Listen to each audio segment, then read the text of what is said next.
Majestic bus ನಿಲ್ದಾಣದ ಬಗ್ಗೆ. ಅಲ್ಲಿ ನಮ್ಮದು ಹಿಂದೆ ದೇವರಾಜ ಅರಸು ಅವರಿದ್ದಾಗ ಫೌಂಡೇಶನ್ ಹಾಕಿದ್ರು ಬಸ್ ಸ್ಟ್ಯಾಂಡ್ಗೆ. ಆಮೇಲೆ ಗುಂಡೂರಾಯರು ಚೀಫ್ ಮಿನಿಸ್ಟರ್ ಆಗಿದ್ದಾಗ ಅದನ್ನು ಉದ್ಘಾಟನೆ ಮಾಡಿದ್ರು. ಅಂದರೆ ಎಷ್ಟು ವರ್ಷ ಆಯಿತು? 45 ವರ್ಷ. ಆಗ ಬಸ್ಸುಗಳ ಸಂಖ್ಯೆನೂ ಕಡಿಮೆ ಇತ್ತು. ಈಗ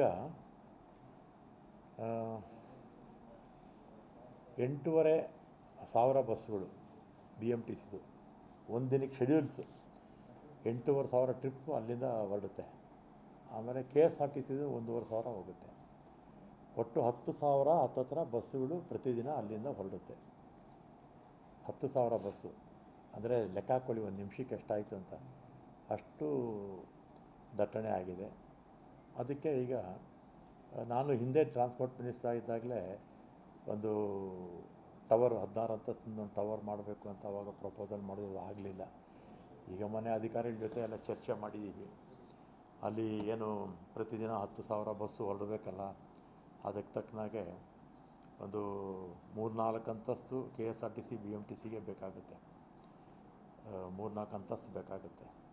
ಆಮೇಲೆ ಅದರ ಮೇಲೆ ಏನಾದರೂ ಕಮರ್ಷಿಯಲ್ಲು ಮಾಡ್ಬೋದು, ಅಥವಾ ನಾವೇ ಮಾಡ್ಬೋದು, ಅಥವಾ ಜಾಯಿಂಟ್ ವೆಂಚರು.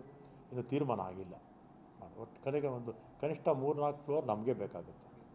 KSRTC ಮತ್ತು BMTCಗೆ ಬೇಕಾಗುತ್ತೆ.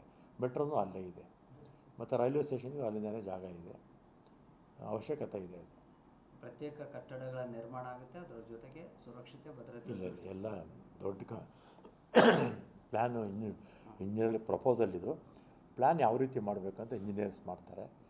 ಕನಿಷ್ಠ ನಮಗೊಂದು 3-4 ಫ್ಲೋರ್ ಅಂತೂ ಬೇಕೇ ಬೇಕು. ಯಾಕಂದರೆ 10,000 ಬಸ್ಸುಗಳಲ್ಲಿ ಹೊರಡೋದು